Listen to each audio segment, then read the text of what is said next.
Hi guys, welcome back to yet another video. My name is Martin. I'm filming this in my storage unit tonight. I received something in the mail today. I'll see if I can get all of them. I got a bunch of books. This isn't everything, but I got a bunch of books. What I did was I participated in an auction, and from the start of the year until now, I've been doing run filling. And I've slowed down a little bit with the auctions, but what I've wanted to do was do some run filling of particular series where I'm missing like one or two issues, and I got into a very dangerous position where I was run filling just for the sake of run filling. So rather than whinge about it, I'm going to show off what I got in the mail. I'm going to start off with Amazing Spider-Man issue 9. This is from the early 90s. This was when Howard Mackie was writing the book and John Byrne was drawing it. I've gone through it, and it's John Byrne. I wouldn't say at his best, but John Byrne as you know him. Delivering the goods, and yeah, I realized I didn't have this issue, so I thought, why not? Now, I am going to end on a bit of a key issue once I finally get there. So, next up we have Dark Hawk, issue 32, issue 34, issue 40, and issue 44. I don't have the elusive 50th issue. Maybe one day I might be able to land it, but today is not that day. Talking about John Byrne, we have Fantastic Four issue 251. This is a series I'd love to have the entire run of. Well, I mean, look, I've got issue 4 and issue 6, and then I think issue 9. So anything from like say issue 4 onwards, because I think that issue 1 is going to evade me for a while yet. I know one person who's selling it. He's had it for a while. Every time I see him, the price goes up. I can't explain why, but the price just keeps going up. Anyway, next up is issue 6 of the FF, and I've got a bit of a sneeze. Okay. I wasn't a fan of Hickman's run on the Fantastic Four, and you know, I'm gonna sneeze. It's gonna come. Yeah, I wasn't a fan of Hickman's run on the Fantastic Four, and so when he branched off and he did FF, I didn't read it. I maybe read 1 or 2 issues. I just didn't like the way that he portrayed Valeria. I thought she was a little brat, and yeah, that's why I didn't read it. Next up is Generation X, issue 38. This is Larry Hama on art duties, and Terry and Rachel Dodson on art duties, and yeah, it looks great. Next up is G.I. Joe, A Real American Hero, issue 128, and I also got 130, and these are the Aussie variants. These, yeah, I'm very happy. They're Andrew Wildman drawing books, so anytime I can see an Andrew Wildman book, I will pick it up. Here we have issue 2 of Marvel Mangaverse with the Inhumans, and it's obviously Inhuman-centric in its story, so we'll see what that's about. Next up is Marvel Superheroes Fall Special issue 3, and who we got here? We've got Captain America, we've got the Grey Hulk, got the Wasp, we've got Captain Marvel, Speedball, and the Blue Shield. So I will eventually get around to reading this and seeing what it's about. I'm just going to move these over here. Next up is Mutant X issue 16, and I love this cover with Gambit there. He's looking great, and what can I say? You had to be a real fan of Havoc to get in on this series, because he had left the X Factor series by now, and he was in an alternate universe. And yeah, I didn't read the series. I got the first issue and the last issue, and then maybe that issue, and I think that was it. Next up is issue 4 of the NAM, so a very early issue of the NAM. And every time I can find an issue of the NAM, I'm going to pick it up.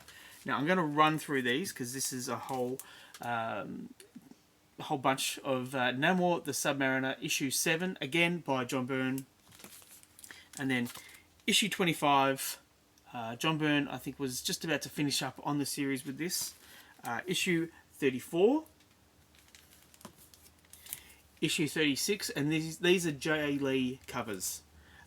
Issue 38. I really enjoy this J. Lee cover. It looks great. We've got issue 42, issue 43, issue 44, and the penultimate, issue 51. Now, I do have the 52nd issue here somewhere. I think it might be in the box behind me, but I'd have to go searching. Yeah, I do remember getting that last issue. Next up is the New Warriors. We have issue 3, and this was from the 2000 era. And this guy here, his name's Aegis. Aegis? A-E-G-I-S. I don't know how you pronounce that. Aegis. Yeah. So that was, issue 3. And then issue 5 with Generation X, where they're fighting Generation X. Issue 8 with, let's see, we've got Iron Fist in here for some reason. I don't know why. Iron Fist and Nova up the top there. And we've ended on issue 9 with Iron Man. And I think issue 10 was the last issue of the series. And I still remember it has Hercules on the cover.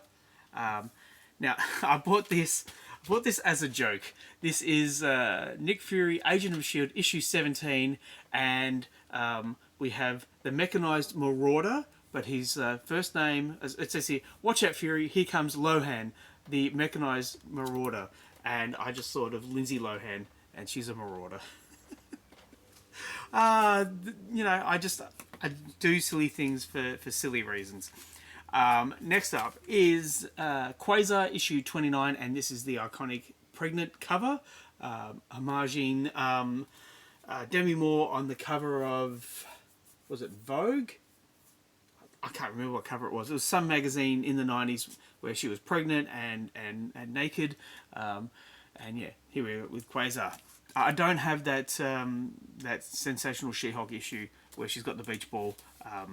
I did see it at a convention, but the guy wanted $250 for it. And yeah, that's well out of my price range.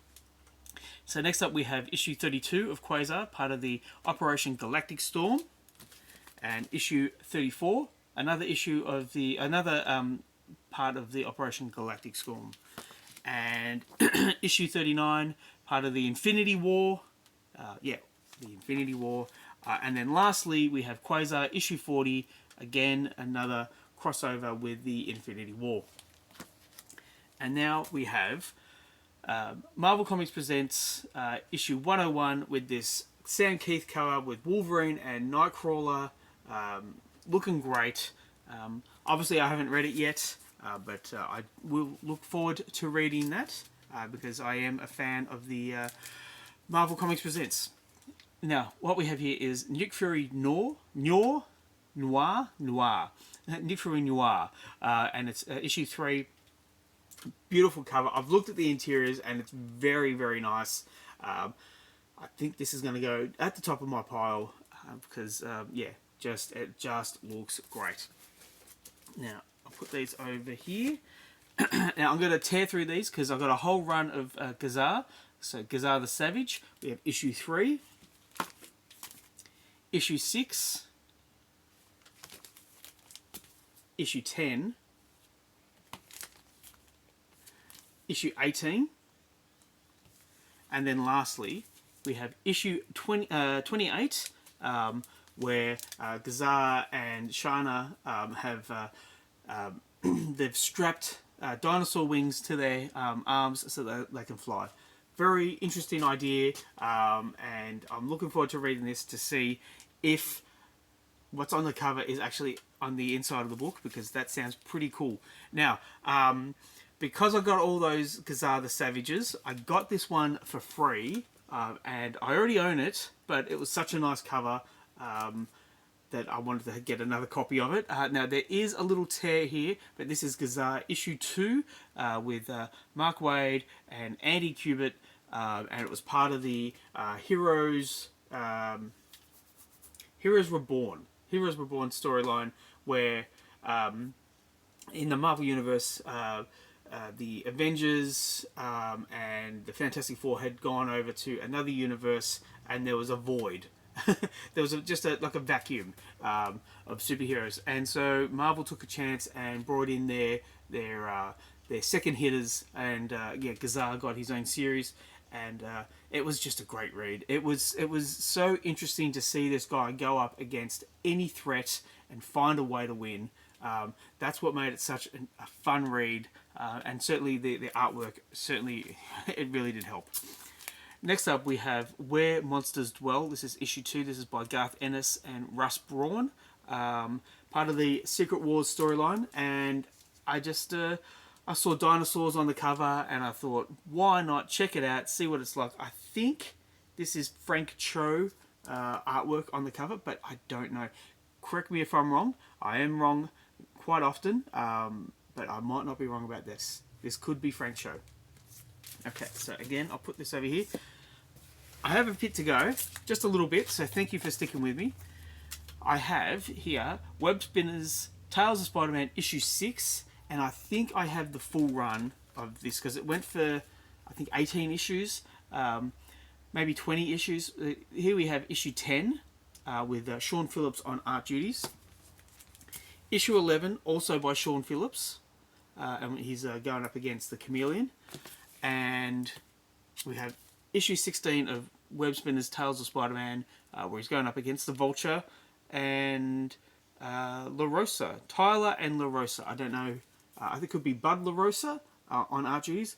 I'd have to read it to find out.